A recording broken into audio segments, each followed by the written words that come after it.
Hey there friends, Dave Paulides, CanAm Missing Project, copyrighted edition for our video channel. It's a solemn day for Dave. Yeah, very solemn. August 26th, 1991. Greatest day of my life up to then. I'm serious. My son was born, and he came into the world on fire. Ben was born in Dominican Hospital in Santa Cruz. And the hills behind the hospital were on fire, and they told us when my wife at the time was in labor that, hey, there's a good chance we'd have to evacuate anytime. Well, luckily, we made it through the birth. And I can't tell you how absolutely, outrageously good I felt. It's a hard thing to describe. Well, as all of you know, Ben took his life about 1.5 years ago. He was, I'm sure it's just my distorted viewpoint on life, but Ben had a fantastic life. In accomplishments, he was someone that always worked the hardest at whatever he was doing. When he went to Miami, Ohio on a scholarship for ice hockey, he worked his butt off to play. And he was playing with the best college players in the world. They were the #1 team in the nation for a number of years that Ben was there. And he was a defenseman. His final year there, this is the hat. Final year there, his team won his league's championship by beating North Dakota. Ben was on the ice the final 30 seconds. Pass went into the corner, and the man in the corner tried to fire it through the middle of the ice so they could tie the score with 15 seconds left. Ben got down on a knee with his stick, blocked it. Whoa. Unreal. Saved the game. They won. Great moment. Great. Now, this is 2014 versus Colorado College. And it was Parents' Day. I get to go out on the ice.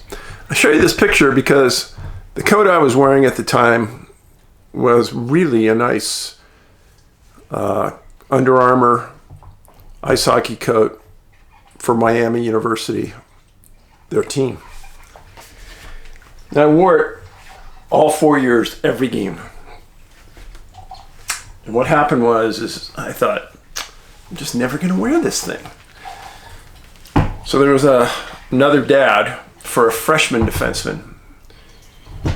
His son's name was Scott. His name was Scott Dornbrock.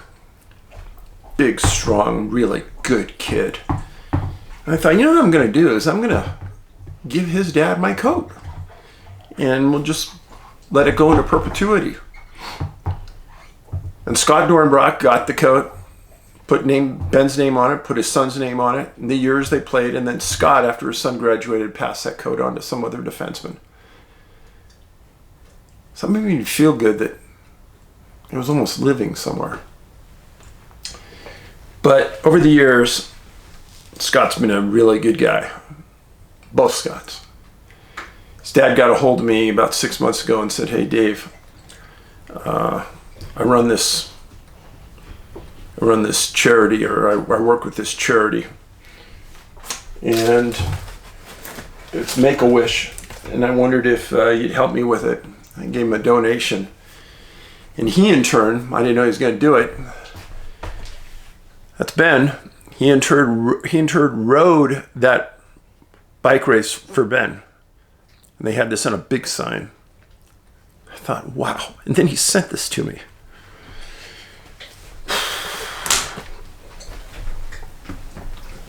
Mr. Dornbrock. I'm humbled.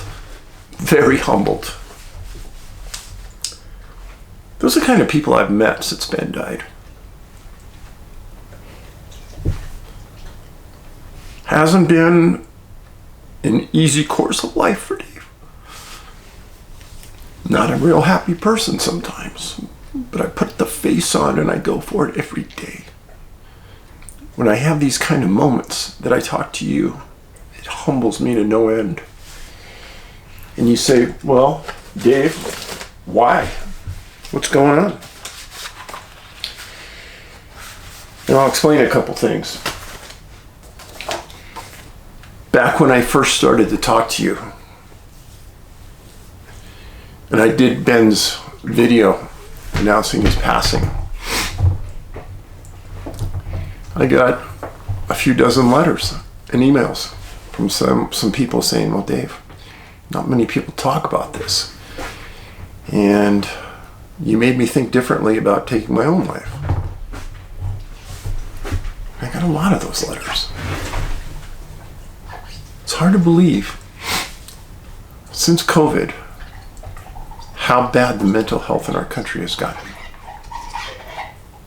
And I feel like if I can do anything for you or anybody else, do it.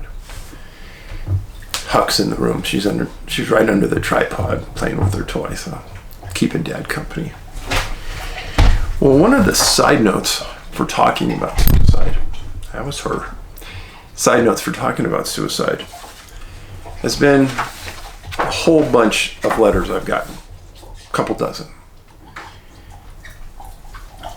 And these are the kind of things that fuel my soul. I'm just going to read you one of about 25. Hey Dave, in 2020, the week after Thanksgiving, I had been following your channel when it became apparent that my husband was not going to survive cancer. My husband was and still is my life's treasure. I continued following your channel until my full attention turned to my husband's drastic decline. Several vertebrae suddenly crumbled and became paralyzed. He died midday on February 24th. A couple of days later, I found your videos. Apparently, you lost your son very close to the time I lost my husband. Seeing another person's face and walk. Seeing another person's face and work through that deep loss experience boosted my limited courage. I'm indebted. Through your series of videos, you've given this gift to a great many grieving humans. I'm writing to thank you, Dave, and Angie, for keeping up the good work and showing me your parallel experience in my time of great need. I'm writing to thank you, Dave, and you too, Angie, for sharing with your spiritual virtual village your greatest sorrow and incremental ongoing recovery. I thank you for remaining dedicated to truth and true knowledge. In a time when very few of our neighbors seem to appreciate the value of the best truth we can find.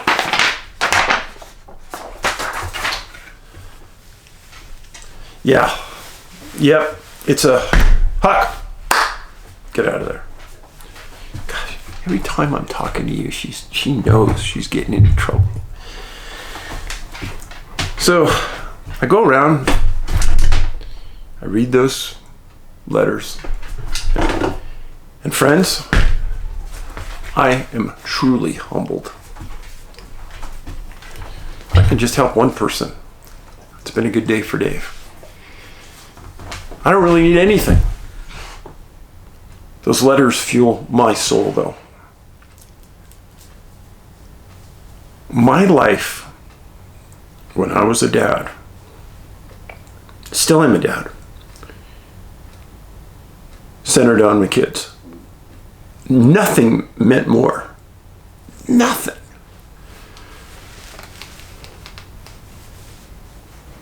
As life went on, Ben continued to migrate my way. He took a lot of ridicule from members of our family about this. He didn't care.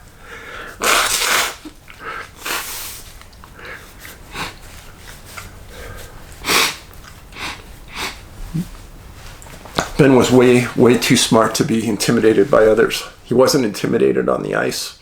He wasn't intimidated in life. But when he realized some truths, number one, Bigfoot was real. I never tried to pound it into him, because I knew it'd have to be something he'd realize at his own pace. And one day he called and asked me for a couple copies of the books I'd written, and I sent him. I didn't say anything. Then 2 weeks later, he asked me for the third book I wrote on Bigfoot. I sent it to him.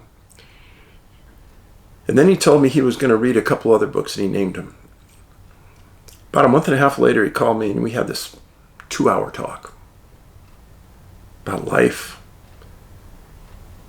how people had trashed me, about what I'd written, how family members had just annihilated me in front of my kids about this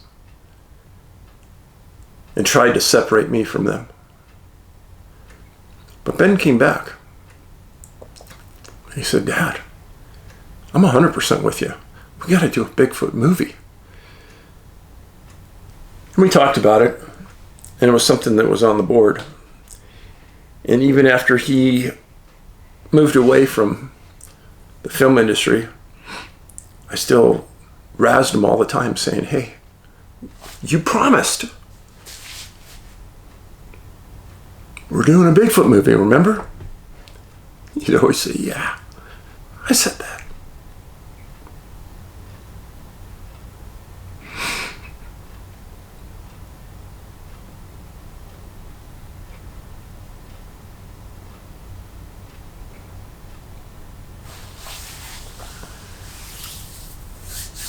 Couple of things I can't forget to talk about.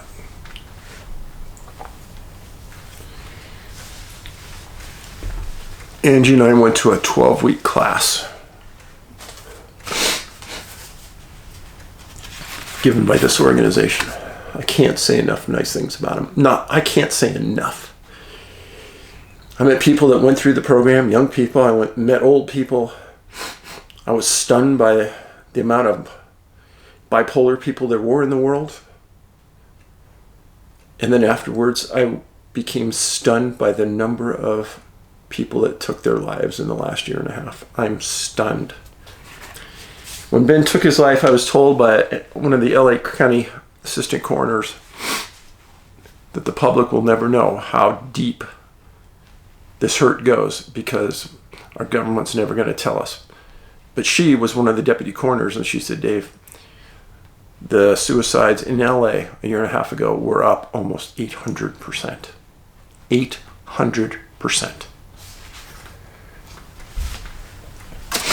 Now, just within the last couple months, our government released the 988 number.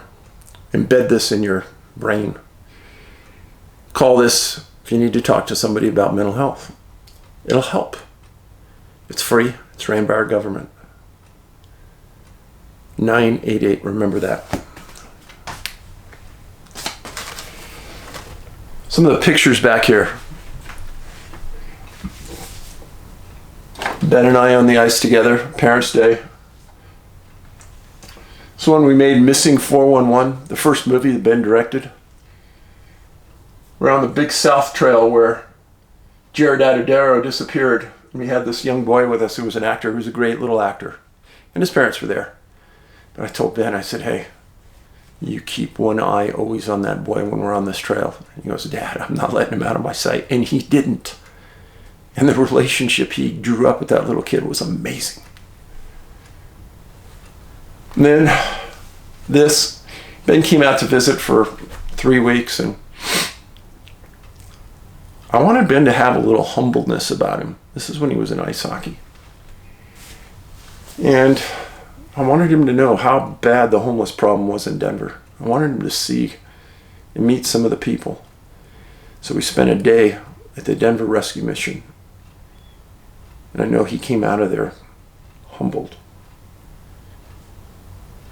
Angie and I have done that before there. It's quite a location. It's hard to understand how deep this problem goes until you spend a day in the middle of it. And in this case, this is on the first movie too that Ben directed. We were in Mesa Verde National Park and the disappearance of Dale Staling. And this was in the middle of the shoot. We walked 3 or 4 miles out on this trail. And we had Dale's son with us, Stephen Staling. Great young man. Great young man. Humbled to spend the time with him. And we went out on this trail, and he hit a monument where his dad disappeared. Oh God, there wasn't a dry eye in that house. Nobody on the set was dry. I think about you every day, Steve. And then this right here, this has been his second year at Miami. He won on a vote of the players, most improved player of the year. He got a statue, this nice trophy, and all these things, and he had all these pictures taken. And I remember him calling me saying, "Dad, you won't believe this." He was so proud. He never thought it was going to happen. I know that was a high point to him, getting recognized by his guys. So as we step forward here into life, and we think about what confronts us in the next year,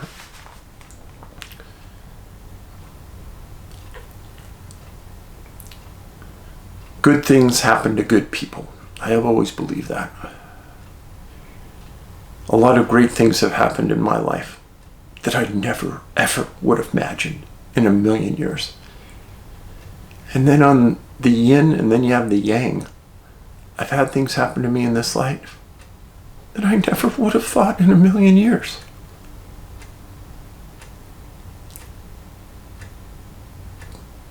But one consistent thing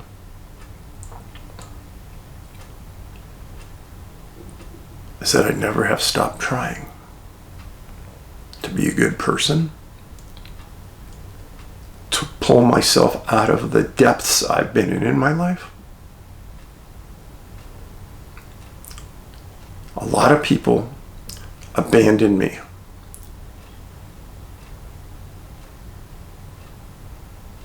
When Ben died.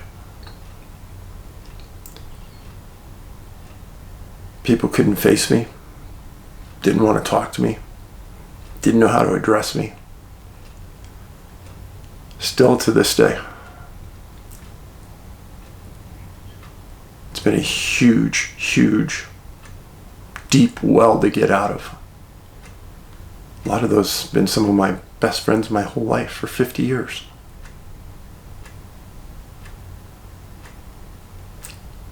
My counselor told me about this and how and why it happens. That I shouldn't feel alone about it, but I do.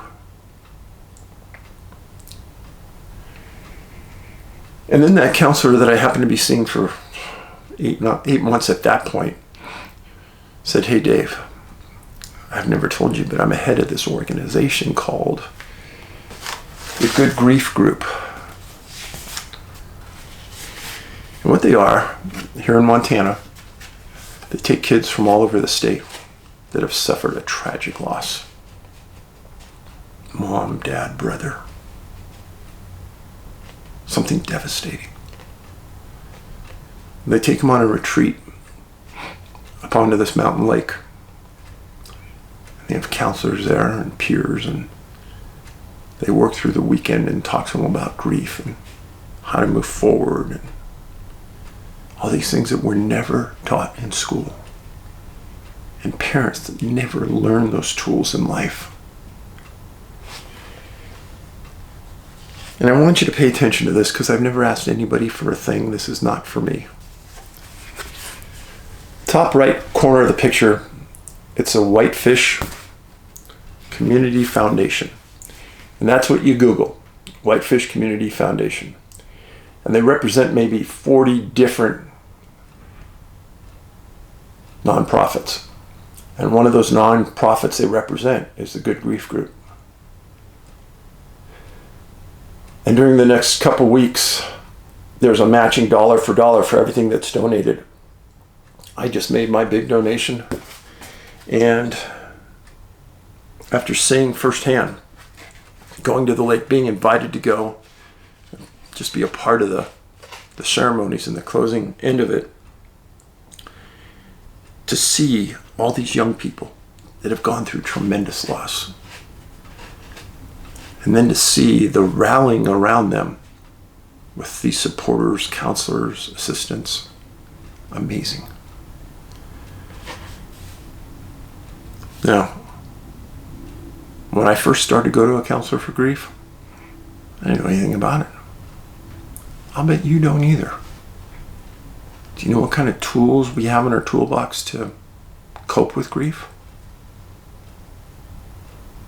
If somebody who's been a victim of grief goes into a shell, a lot of people get mad at them. Hey, why are you doing that?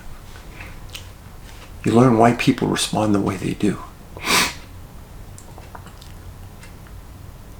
It was an evolution to Dave to understand this. And then in a very, very strange coincidence, within a year and a half of me moving to Kalispell,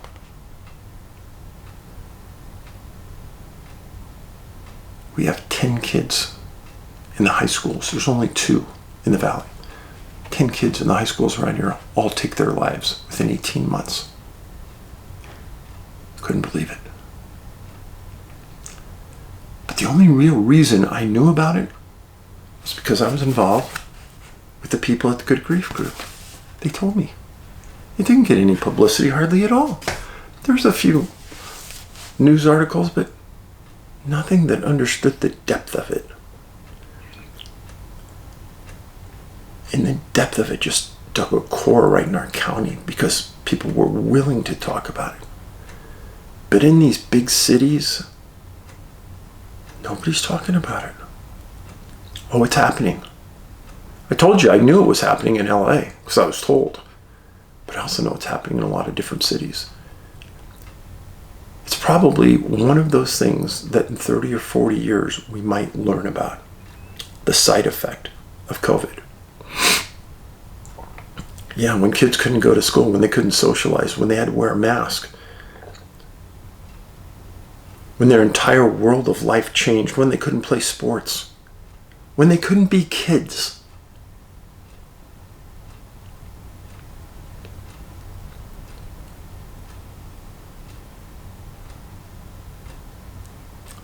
The whole thing leaves me speechless. I do want you to know I'm humbled, very humbled, to have you as an audience. And also because you are such an educated, smart group of people. When you read about somebody on one of our videos that's having a tough time, please pitch in and support them. Say something supportive. We as people have to be supportive of each other. We have to look out for each other. We have to care about each other. And that's one of the human traits that's different about us than everyone else. And yeah, there are really mean people out there. There are really violent people out there. Well,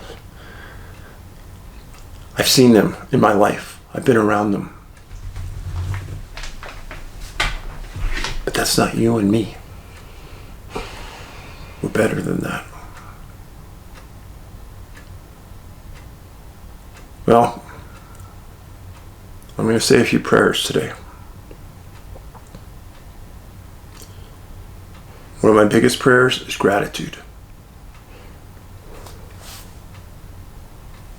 I'm very grateful that I was given Ben and he helped me. He helped me make a movie, taught me about YouTube, taught me how to get my word out. And without him explaining all this to a dumb old dad, I wouldn't be here talking to you. So Ben, deep, deep gratitude.